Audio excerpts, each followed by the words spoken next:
Good morning, everyone, and welcome to this webinar on raising business ambition for 1.5, setting a science-based target for the finance sector. So this webinar is hosted by UN Global Compact Network UK and the Carbon Trust, and it's being recorded. So this recording will be sent to you afterwards via email. If you have any questions, you can submit these at any time using the question box, and we will have some time at the end to answer these. So really appreciate you all joining this morning, and I hope that you're all safe and well.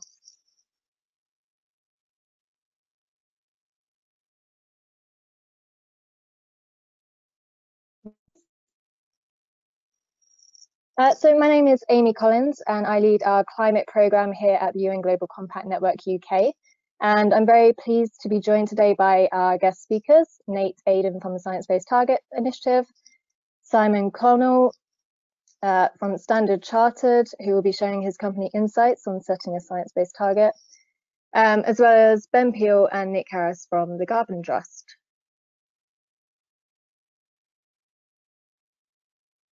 And firstly, I just want to briefly introduce the UN Global Compact for those who are not familiar with it. So it's the world's largest corporate sustainability initiative, and it's made up of around 10,000 businesses worldwide that have made a commitment to our 10 universal principles.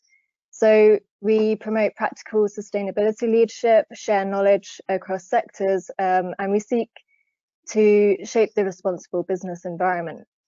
And our work really covers 4 areas, so human rights, labour, environment, and anti-corruption. And predominantly, we drive business awareness and action to support achievement of UN SDGs. And at the moment, as I'm sure you all are, we're seeing how best we can respond to the COVID-19 crisis and support our members in this too. And really also pushing for that green recovery that we keep hearing so much about in the last few weeks. So we welcome you to get in touch with us if you would like more information on joining the UN Global Compact. And then I'd also like to raise your awareness of one of our current priority areas, which is the Business Ambition for 1.5 campaign. And we do this in partnership with the Sciencebased Target Initiative and the We Mean Business Coalition. And it's a call to action for companies to sign up and commit to the most ambitious aim of the Paris Agreement, which is setting a science-based target that aligns with 1.5 degrees. And just to note that this business ambition for 1.5 is also a partner in the recently launched UN campaign, Race to Zero. So some of you may have seen that in the news last week, and that campaign is really pushing for net zero by 2050. So we really urge all companies to get on board with this campaign, and to do this, it's really essential that you commit to a science-based target. So hopefully our webinar today is going to help move you in that direction.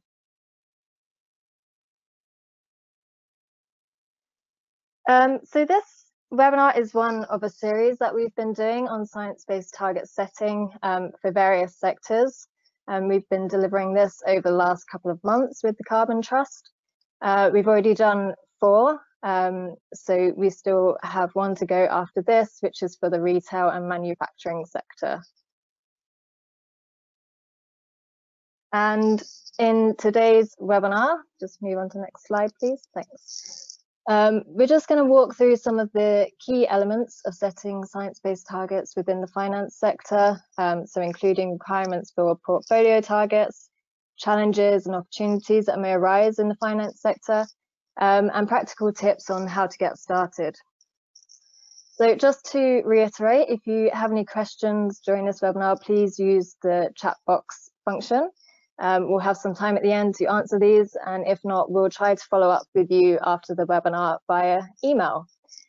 So with that, I would like to hand over to Nick from the Carbon Trust. Amy, thank you very much. Yes, Nick Harris here from the Carbon Trust. I work within our Green Finance department at CT. And I will be moderating the questions for the Q&A session, but I'll also give you just a a brief introduction to the Carbon Trust and our work before I hand over to Ben, who's going to talk more about the work we've done specifically in SBTIs and some practical advice there. So the Carbon Trust, people may know us from our time as a sort of government backed entity. It's been some years since that's been the case. So we are now a standalone global sustainability consultancy, and we work across all areas of sustainability and with the vast majority of different types of customers. So being that public sector or private sector, financial services, we run large programs, as well as helping individual corporates or indeed public sector organizations. I know there are lots of financial services organizations on the line today, so I just wanted to give you, I know it's always important for you guys to understand that the company itself, when we are a not for dividend, limited by guarantee, mission-driven organization. So a bit of a mouthful, but that describes the setup of the Carbon Trust. And our mission is to drive to a low carbon sustainable future. So the way that we work is with some 220 employees, and we are across a number of geographies. And we have nearly 20 years experience of working mostly with leaders, and it's one of the reasons that we are very pleased to be involved with this area, to try and bring that knowledge out. If I could move on to the next slide, please. And one of the key areas that we've been working on in the Carbon Trust over the last few years is, of course, science-based targets. We have worked with some 85 companies now, so we are very experienced in terms of helping people to set those targets. And one of the key people in doing that is Ben Peel. If I could move on, please. So Ben will pick up from that. But Ben is also part of the Green Finance team here at the Carbon Trust. The Green Finance team is a fairly recent initiative. We felt that it was important that what we should do is try and take the corporate knowledge and try and use that to effect for our financial services companies, helping the financial services sector to understand the issues in terms of sustainability that corporates face. And that work has grown vastly in the last few years. And you can see that we've conducted a whole range of different activities with financial services organizations throughout the world. Now, I will leave that there, and I will hand over to Ben. Great, thank you very much for that, Nick. To sort of kick things off, getting into this topic of science-based targets, first want to set a bit of the context and take stock of where we are now. So as we can see here on the chart shown here, global temperatures have now increased by 1 degree since pre-industrial times, and that limit of keeping temperatures to 1.5 degrees is getting ever closer, as this trend in global temperatures is both sustained and accelerating. And right now we're already seeing sort of record-breaking extremes, and I guess that given that we're talking to a lot of the UK network today, I think we can reflect on the fact that we've seen not only the wettest month on record, but the sunniest month within a 6-month spell. And the extremes and variability are both something that is becoming a new normal for what we are experiencing now. And looking beyond that towards 1.5 degrees and beyond, what we can see in terms of the consensus on the science is that the future impacts will not just be environmental, but will have a knock-on impact on both societies and economies.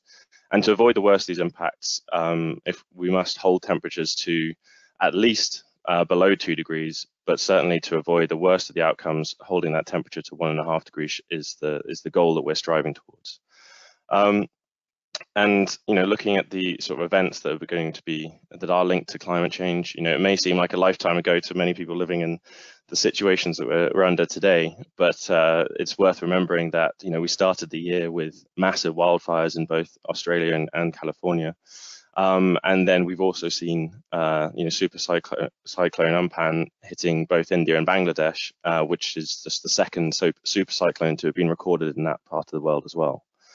And these risks are with us now and set to increase as we move beyond. And I think there's lots that we can look and reflect back on in terms of the systemic risk being wrought by COVID-19 right now, not just to human health, but the sort of economic systems that we have and the functioning of those. And yeah, climate change is a similarly systemic risk that will cause impacts, not just environmental, as I said, but will feed through our networks in terms of disruption and expose those vulnerabilities both at societal and an economic basis. So keeping to within those limits is something that we are very much pushing the urgency for. And in that sort of background of urgency, in terms of taking action now to reduce global emissions, we obviously have seen the sort of history of that come through in the Paris Agreement that has really sort of set those goals out.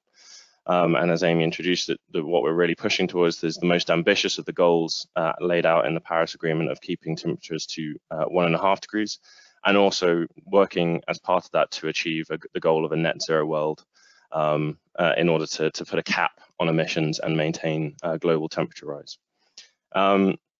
And in addition, part of that agreement is to put a peak as soon as possible on emissions and rapidly work to decarbonizing at a very accelerated pace. But I guess to reflect on where we're at now, if we look at the policy pledges that have been made by those countries that have signed up to the Paris Agreement, this takes us on a path that is far away from those global goals. And taking us closer to 3 degrees of warming rather than 2 degrees, let alone 1.5. To keep to those agreed limits, deep decarbonization is necessary, requiring changes across the full breadth of society, with individual organizations all doing their part to close that gap to get on the pathway consistent with 2 degrees or 1.5. And science-based targets are very much the way in which individual organizations and companies can look to take on their fair share of this ambition.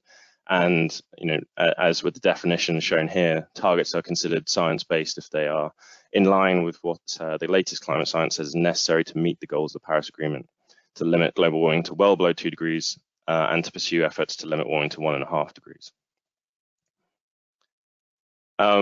And it's not just around taking on that fair share of ambition. There are benefits that we see across companies that have implemented science-based targets.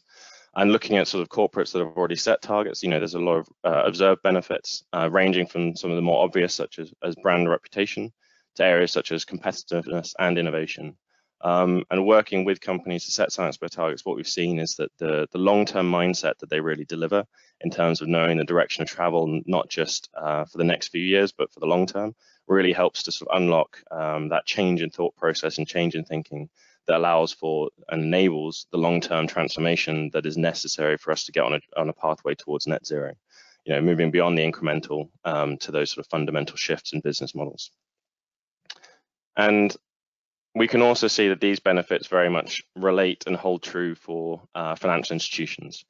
So certainly at the first level here, certainly the increase that we're seeing from a regulatory side and compliance side, whether that is the sort of integration of climate stress tests into the financial system, the push for disclosure in line with frameworks such as TCFD, having targets that align to those Paris-aligned scenarios will demonstrate not just an awareness of climate change in your portfolio, but very much ways in which you're mitigating some of those transition risks that are present in portfolios as well. There's also definitely that broader sort of reputational benefit, but that comes with a lot of additional strings in the sector.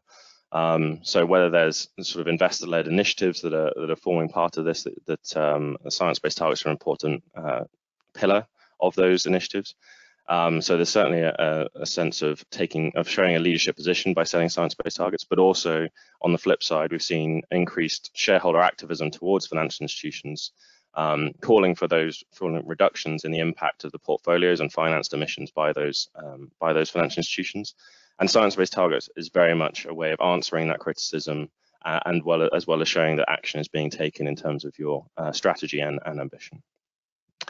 And talking of that signal that science-based targets can provide, it can also be an important indicator in different sort of benchmarks and scoring mechanisms used across the sector, because it's something that is very much something that different organizations can target and see that organizations have set science-based targets, and that gives a lot of confidence of the broader strategy that they're putting in place for decarbonisation of their impacts. And then, as I talked about briefly just earlier there, we also have the element of getting sort of long-term guidance on strategy, and the ability to kind of steer investments in the long term. So really seeing how you're managing investments in specific sectors and the balance of portfolios using science-based targets as sort of a jumping off point to really help to inform strategy over the long term. And then ultimately, these targets are there to increase innovation and accelerate the change. It's about not just sort of setting a target that is only meaningful in the financial sector, but ultimately drives real world change and changes in the real economy. And so that target really does help to cascade down to changes that you're making in investments in those sustainable assets for the future, and those companies that are going to be leaders and successful in that low carbon economy as well. So having provided some of the sort of context to the science-based targets of financial institutions, I'm going to hand over to Nate Aden now, who is both from the WRI and Science-Based Target Initiative, and leads the project for financial institutions and the sector guidance for that. Thanks very much, Ben, and thank you to the UN Global Compact and Carbon Trust for hosting today's webinar. Great to be with all of you. So, as Ben mentioned, I'm with the World Resources Institute, which is one of the 4 founding partners for the Science-Based Targets Initiative. We started this initiative back in 2015 because what we were finding is that many companies and financial institutions were eager to talk about their alignment with the Paris Agreement and 2050 outcomes, but that there was a lack of near-term and company and financial institution understanding of what that meant. And so we launched this initiative. The next slide shows our 3-pillar strategy, which is really oriented towards supporting private sector mitigation ambition. The first pillar is around reducing the barriers to adoption of targets, and we developed this new sector decarbonization approach method for some of that disaggregation to the company and financial institution level. We're developing new methods and tools as well as we speak.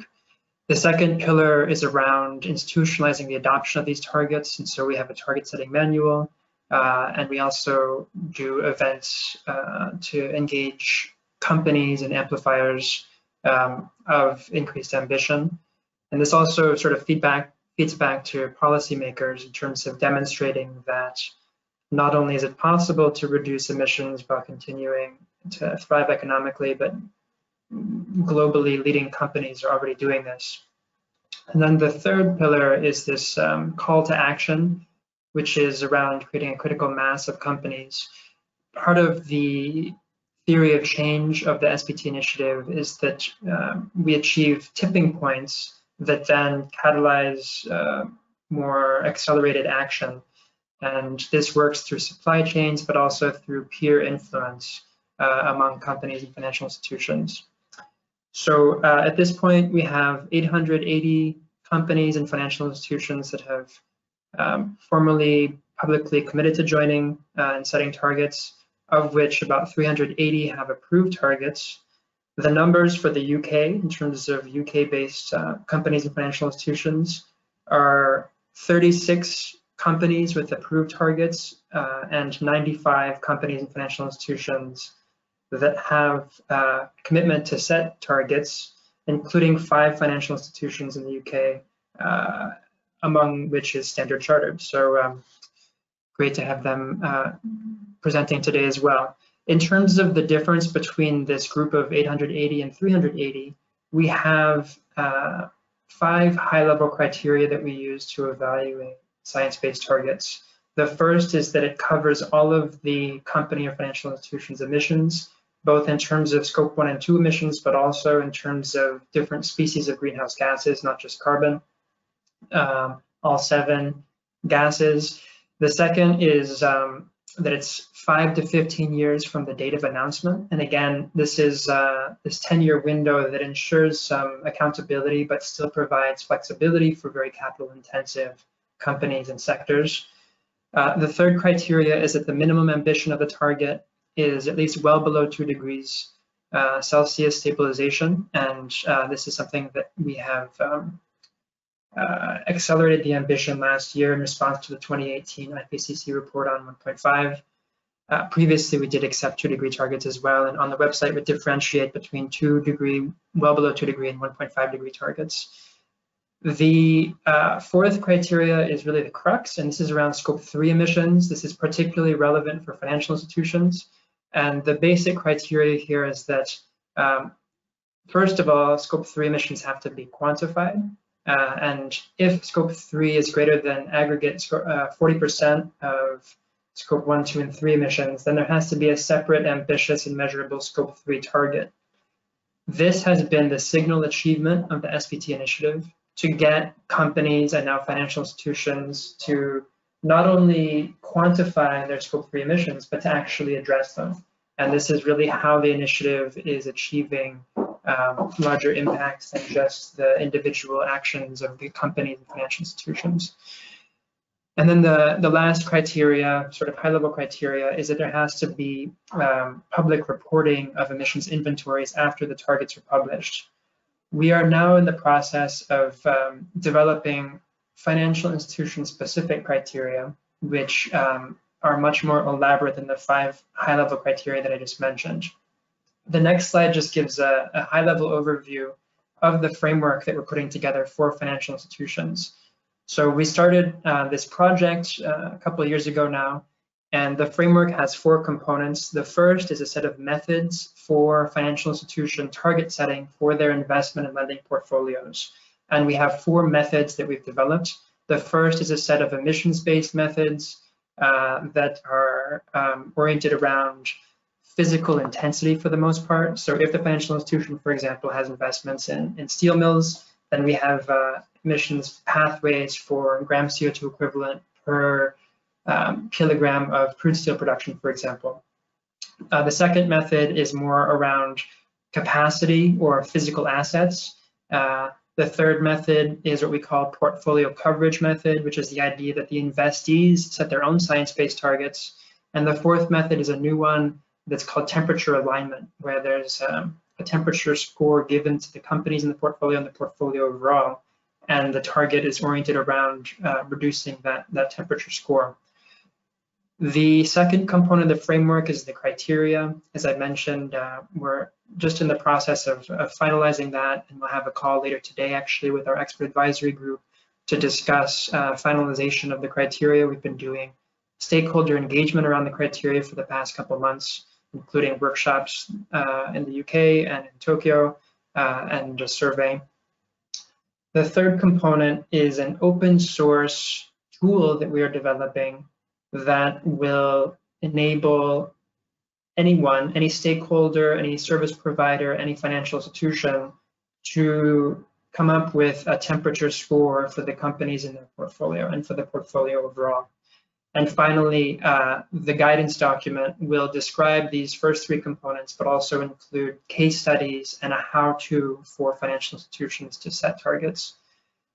The 4 components in the framework will be published this September, and they will serve as the foundation for the SBT initiative to accept targets and target submissions from financial institutions that, once they meet the criteria and go through this framework, will be published on the SBTI website.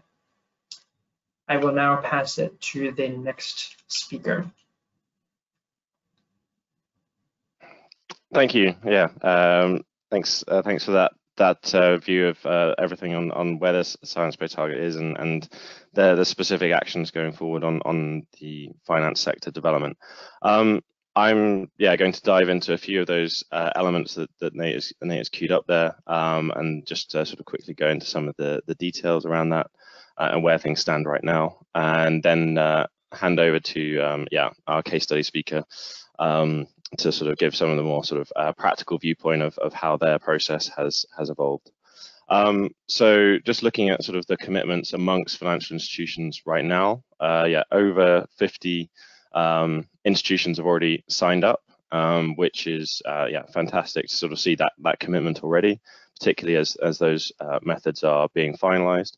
So there's a lot of strong commitment and push towards getting science-based targets in place across the sector.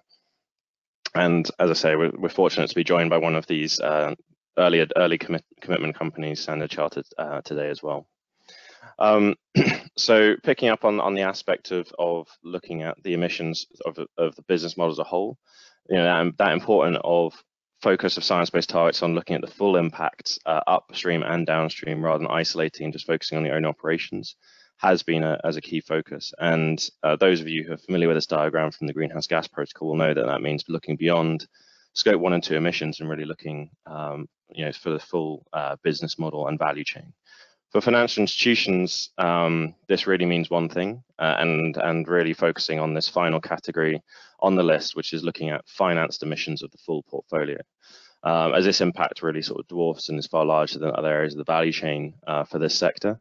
And this focus on a specific category is obviously a key driver for the need for specific guidance for the sector, unlike other companies which will be looking at a lot of different categories in their value chain for considering impact. So this is just showing how the process for financial institutions does differ than that for other corporates.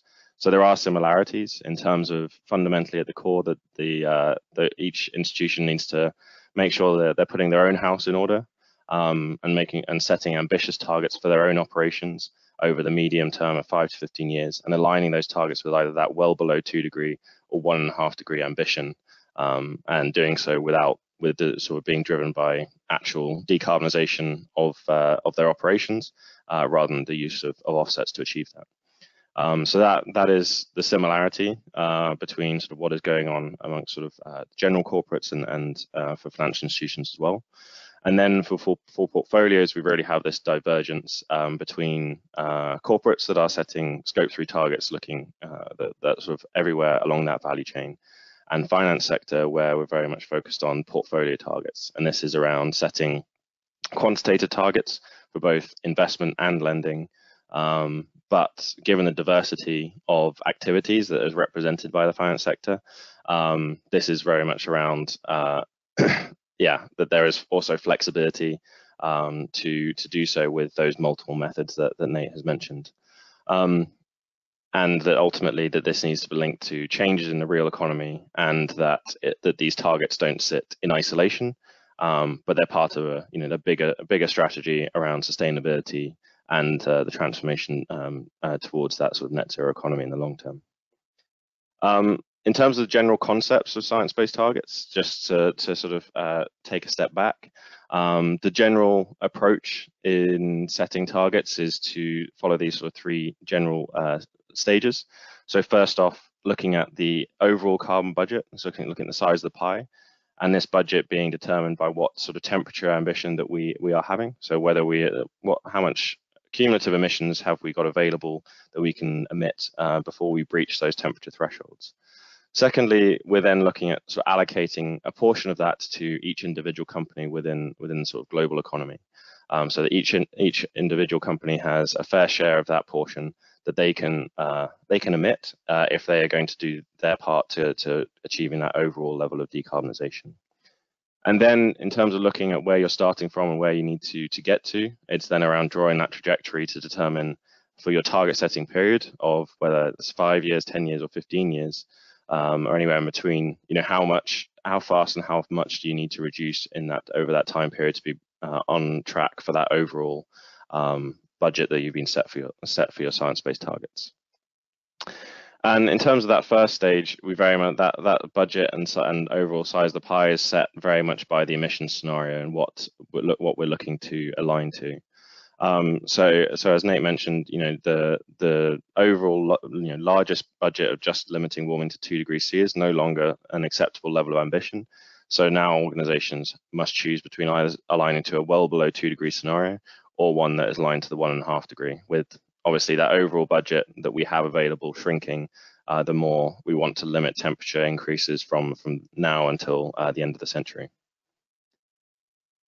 And those four methods I mentioned earlier, just to sort of illustrate them in a little more, sort of just go through them in a bit of detail. So on that sort of emissions-based approach, that's very much linked back to a lot of the sectoral approaches that are taken amongst companies already, very much looking at sector-specific carbon budgets and how different sectors can mitigate their emissions through sort of the different sort of technology development and decarbonisation options available to them. So this sets sector-specific trajectories that can be conformed to. What this means is then also within portfolios is to look at your overall holdings within individual sectors and align to achieving an overall carbon intensity within those sector holdings. So what this means very much around comparing within the sectors that you are invested in, rather than comparing just across sectors as well. So what this also means is that for high emitting sectors, that means looking at all the organizations within that sector and aligning your decarbonisation within that sector to the trajectory for that sector, rather than basically just sort of pushing all high emitting sectors out of the portfolio. So this is around very much having those sector specific metrics and quantified sort of reduction pathways. On the activity-based approach, there is a wider range of metrics are involved, looking beyond carbon intensity, thinking about this capacity or production within certain sectors. And those of you who have used the PACTA tool will be very familiar with this type of approach and the metrics used in this method. And this is a bit more around looking at the specific sort of key lever for decarbonisation that exists within each sector, and focusing on how each of those sectors is transitioning in line with that change in activity, and that activity aligned to a transition towards a net zero economy. That portfolio coverage method is very much around cascading ambition through a portfolio, very much focused on engagement with individual portfolio companies to ensure that the commitments made by those investees are aligned to the ambition being set at the financial institution layer as well. So this is around getting a portion of your portfolio to set science-based targets over your target setting period. So very much around active engagement with those companies to ensure that they are setting science-based targets, but also rewarding those companies that have already done the work to put those targets in place themselves. Which, looking at the numbers that have done so already, that there's a good, I think, was it nearly 300 or so or more that have done so, maybe nearly 400. And then finally, we have the temperature score approach, under which each individual company has its own targets assessed by the SBTi through this tool that they are going to be publishing soon. So each individual company's targets are assessed based on its level of ambition and assigned a temperature score associated with the ambition of its target. That score is then aggregated across the portfolio as a whole to then show the aggregated alignment of the portfolio towards a certain temperature threshold, with the goal then to move that overall temperature score within a portfolio to being aligned to a 2 degree or below trajectory. And therefore your science-based target being looking at sort of the aggregation and blended sort of outcomes across your portfolio, particularly looking at how the weight of those different members exists within the portfolio, investees rather. And these methods then are also relevant for different types of asset class as well and apply differentially. So, there's some big asset classes where we have those very sector-based methods being sort of the key focus. So whether that's in real estate or mortgages, focus very much on the intensity for those sectors, looking at the aggregated carbon intensity or per meter squared of size of those operations and those assets. So in a mortgage portfolio, looking at the overall aggregated carbon intensity of all the individual assets within that portfolio, all the individual homes. Also looking at things around the project finance sphere, and it's particularly in electricity generation, and looking at your aggregated carbon intensity across all those different sort of electricity generation projects, and aligning that towards a forward-looking trajectory towards that well below 2 degree ambition, or 1.5. And then across sort of corporate instruments as a whole, then a lot of those different methods really come into play, and this this is then where you're sort of looking at what is the most appropriate method for your portfolio, whether it's using those sector-based and emission-based intensity targets, whether it's using something more of that sort of PACTA-related activity focus when it comes to looking at a portfolio, or whether it's more around focusing on engagement to get a percentage of your investees to have their targets, or that overall aggregated temperature score, which is there to sort of guide the investment strategy. So, and just to reiterate that this works across both investments and lending as the applicability for these methods. In terms of sort of general process for considering the portfolio, it's important to kind of very much slice and dice up the portfolio to understand where science-based targets need to apply. In the first stage, very much looking at sort of asset class materiality, considering which asset classes in your portfolio have the most material financial impact, or making sure that in terms of coverage of your portfolio, that your targets will cover a sufficient amount of the portfolio and sufficient volume of your investments. And secondly, then looking at the climate impacts within each sort of sub-categorization within that portfolio, looking at specific sectors and regions within those groups, identifying where really impact is highest. So there's going to be a clear focus on those high emitting sectors, and also in regions where there's a sort of a high sort of overall carbon intensity of operation as well. So really looking at making sure you're focusing on both materiality in terms of financial materiality and materiality in terms of climate impact, and then setting science-based targets really for where it's most appropriate to do so, and where very much then you can think about the strategy implications as well, to say, where is it most appropriate to set science-based targets, because this is where we're focusing our sustainability strategy as well. So there's the freedom to sort of have that alignment as well. And as Nate mentioned, the methods are in the final stages of development right now, to be released soon later in the year. And I'm sure there'll be some questions that may be coming his way as to just on that topic.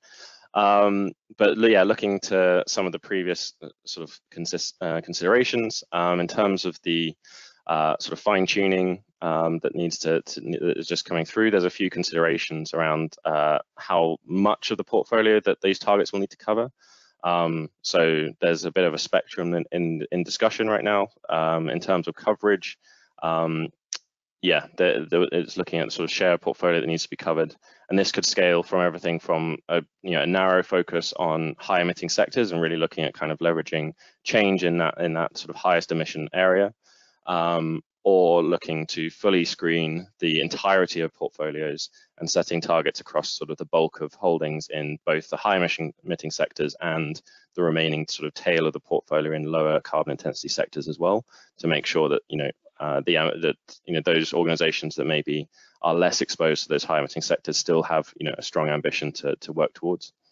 Then there's also some elements of sort of that guidance side of things that comes into play, very much around whether divestment is part of the approach to achieve science-based targets, and that's sort of looking at whether where the responsibility lies when it comes to sort of the companies and investees in a portfolio at the point of setting targets, and whether sort of responsibility is sort of there for the investor to continue to sort of engage and work with those organizations to decarbonize, or whether that divestment is a mechanism to kind of work away from those companies that will not be aligning to that decarbonization and divesting to work towards having portfolios better balanced to those companies that are on the trajectory towards decarbonization. There's also some final consideration around how fossil fuel financing specifically will be considered. So whether there'll be restrictions around fossil fuels specifically, or whether targets will come with a need to also sort of make commitments towards how you're sort of phasing out and excluding certain fossil fuels from the portfolio, and whether that is part of sort of the necessary conditions to have science-based targets. And then finally, there's also an element of thinking about what needs to be disclosed alongside the targets themselves, and whether sort of strategy is something that needs to be fully formed up front, or the targets can actually then be something to inform strategy over time, and whether that can evolve more sort of after the fact as well. So there's still a question to be as to how much commitment in terms of strategy needs to be there and available up front when setting the targets, or whether it's something that, yeah, as I say, can come afterwards once that target is better understood within the organization and started to be implemented as well. So that's just some areas of some of the final criteria that will be confirmed in the coming months.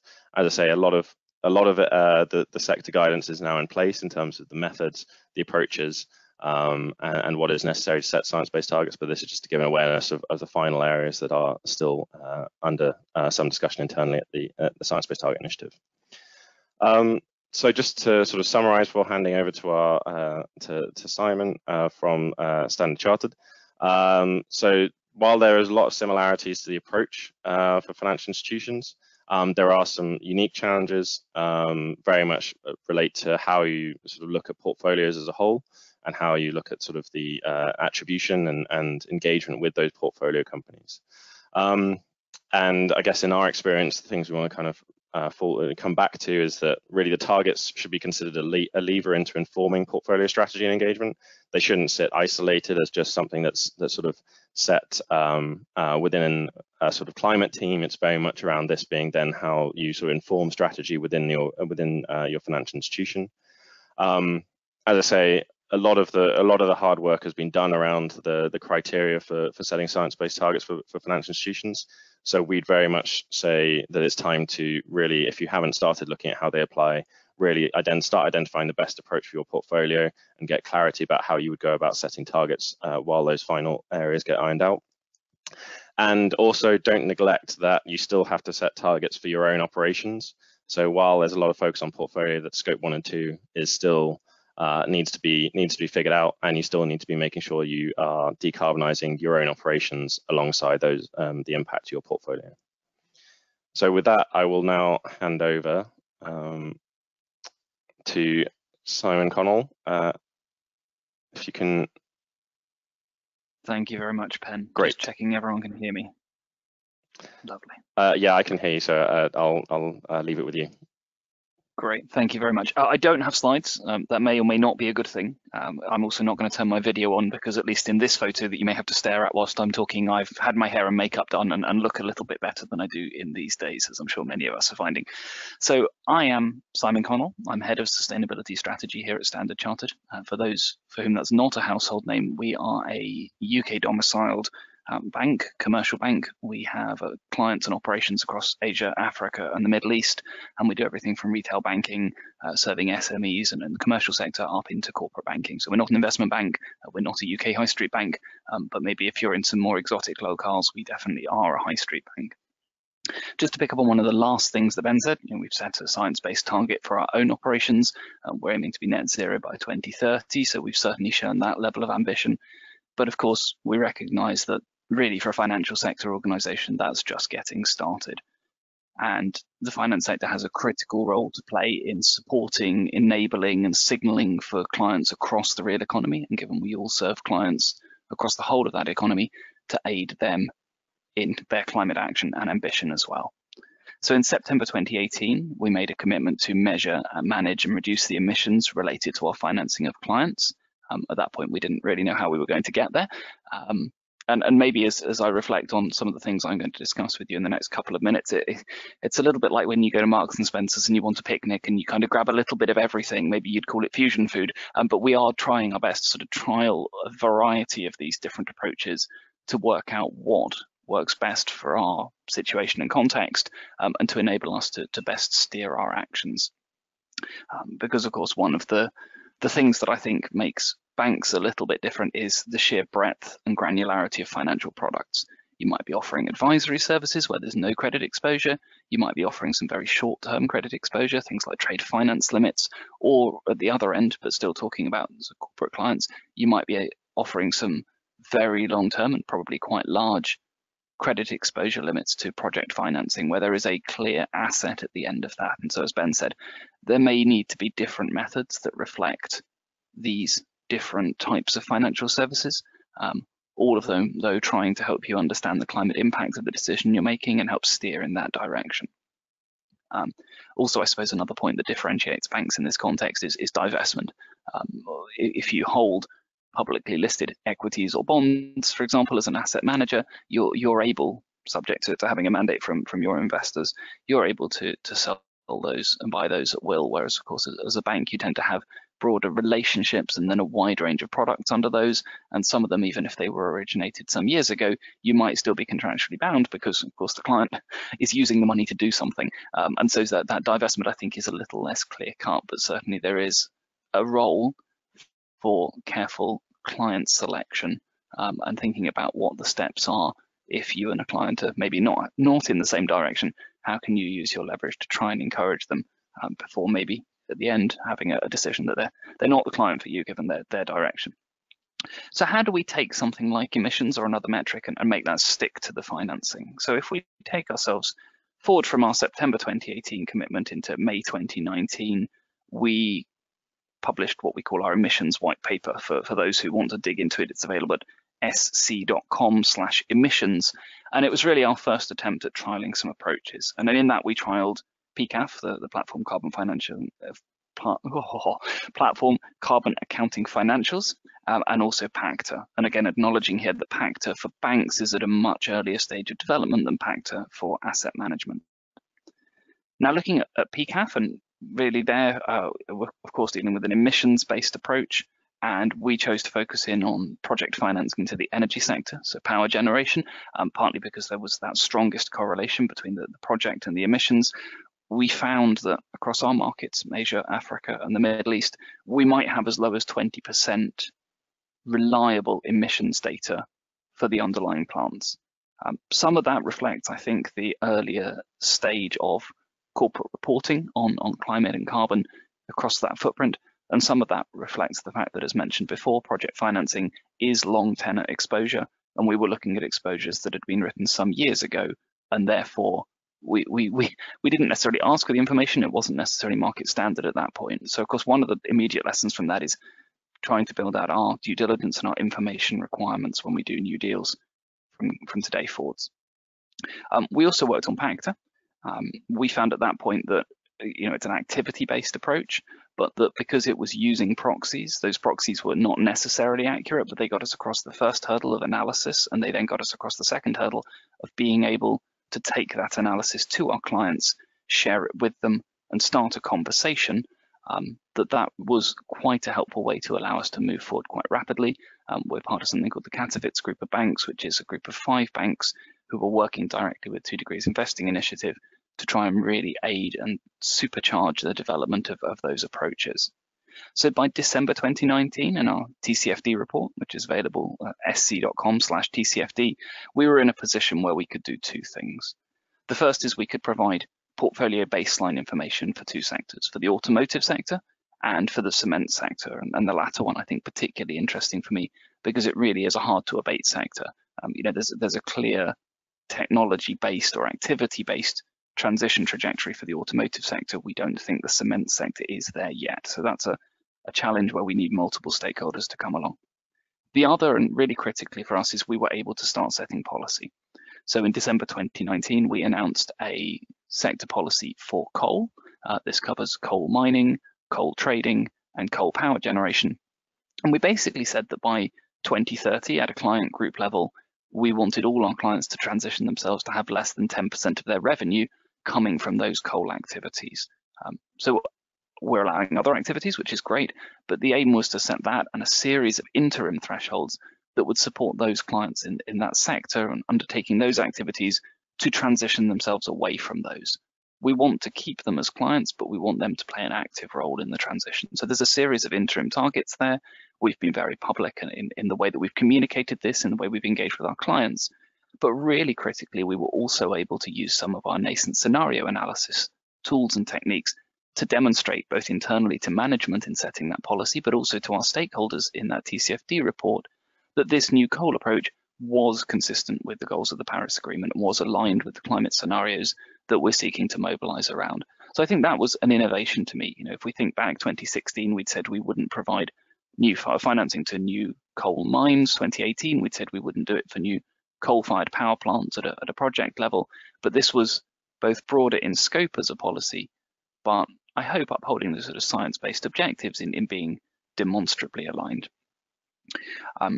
Since then, one of the things we've been working on, and aided by the Bank of England's biennial exploratory scenario analysis on climate risk, which for some of you may have spotted has been pushed back from 2020 to 2021, but there is a lot of work to be done, so very much still active, is we're starting to look at temperature scoring as well. And again, how might that assist us?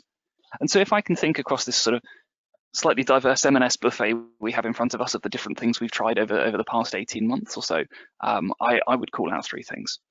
One is, and we've seen some of this in the public dialogue on PACTA, what are you trying to achieve? And I'd echo what Ben said, you really need to be anchoring your long-term objective and goal here in your organization, in your strategy, in the way you approach this, but the different tools and techniques in the SBTI toolkit can help you get to slightly different places. The second is that, therefore, what are you measuring? So if SBTI is that toolkit, you don't solve a leaking pipe with a hammer. So picking the tool that is best for your business, your strategy, and your client base and the way you serve them through the various products. And then I think the third is trying to collectively solve the data availability problem, or through the intelligent use of proxies to try and support action, as we've seen in earlier parts of this presentation. There's a need to try and move on this quite fast. And so I don't think you can wait for the perfect, being the enemy of the good, to wait and get on that journey. And so that latter point really bringing us back to clients and the importance of SBTI as a framing concept. I would love to be at a point at which we can have a portfolio coverage metric where we can meaningfully say, okay, a threshold of clients have committed to and set those SBTI targets. We're not there yet. That doesn't mean we're going to stop, but I think we want everyone to be on a shared journey and use SBTI as that platform to convene, to acknowledge the shared challenges and to try and work together on those. I think I've talked for probably about as long as I said I would do. I hope that's been informative, but I'm going to therefore pass back and try and stay with you for the Q&A.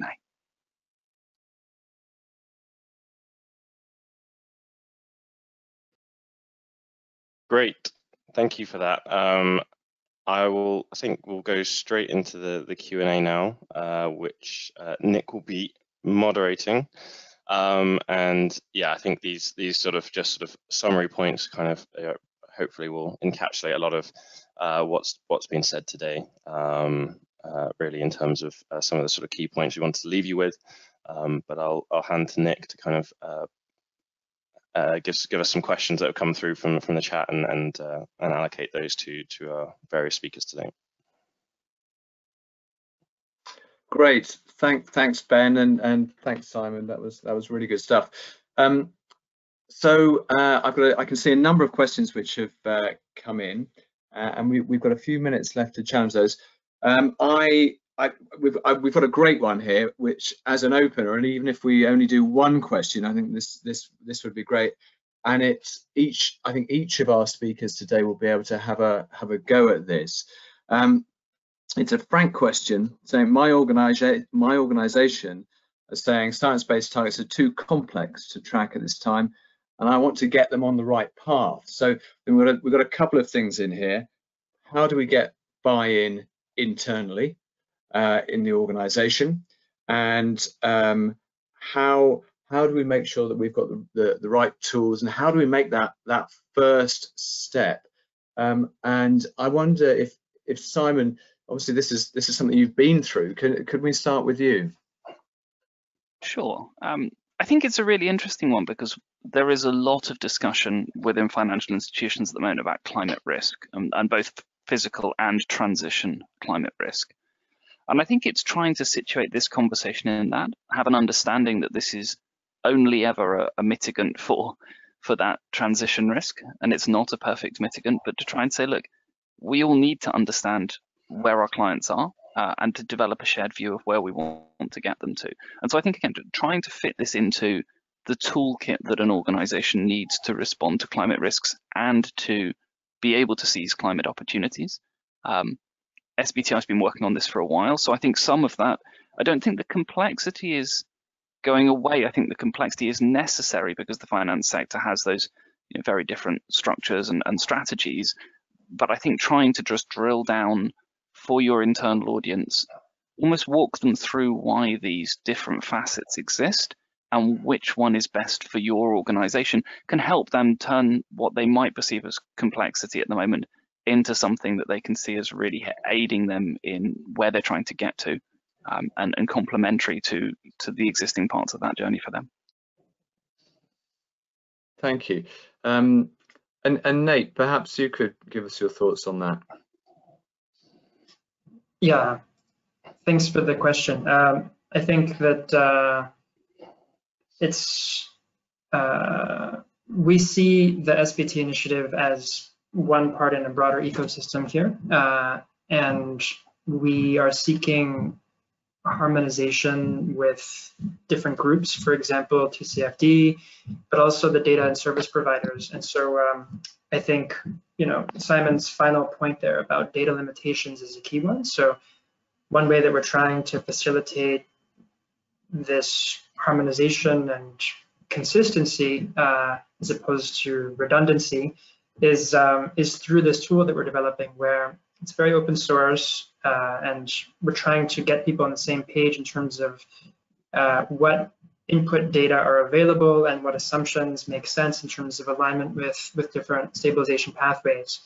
So we'll be publishing all of these resources as part of the framework. I think I agree with Simon in terms of the necessary complexity with regard to financial institutions' impacts on real economy impacts is it's a challenging area that lacks a lot of evidence right now in terms of quantifying impacts and additionality. So we're trying to build that base and build the data that are available as quickly as possible. So the SBTI platform is sort of, it's obviously a voluntary initiative, and one of the ways that we're supporting increased ambition is by having financial institutions report their actions that they take to achieve their target was one of our criteria. And so I think, the hope is that this will all help to inform institutions that are hoping to increase their ambition and set targets. But that, we're also acknowledging that the SBT initiative is one part in a broader spectrum. And so we hope to work together with other stakeholder groups such as UNGC and Carbon Trust in reaching our goals. Thanks, Nate. We are rapidly approaching the end of our time, I'm sorry to say. I think really at this point we can come back to you on the questions that we've asked subsequent to the webinar. But I'd like to leave the final word with Amy. Thanks, Nick. So yeah, thanks everyone. Really appreciate you giving your time this morning to learn more about science-based targets and this important agenda. And I hope that you feel encouraged to look further into setting science-based targets for your company. So I'd like to thank our presenters, Simon, Ben, Nate, and Nick. This webinar has been recorded, so we will send it to you in a follow-up email. And as Nick said, if we haven't answered your question, we will try to follow up with you as well. And if you do have any more questions, please do get in contact with either Ben, Nick, or myself. So thank you very much, everyone. And we look forward to working with you on SBTs going forward.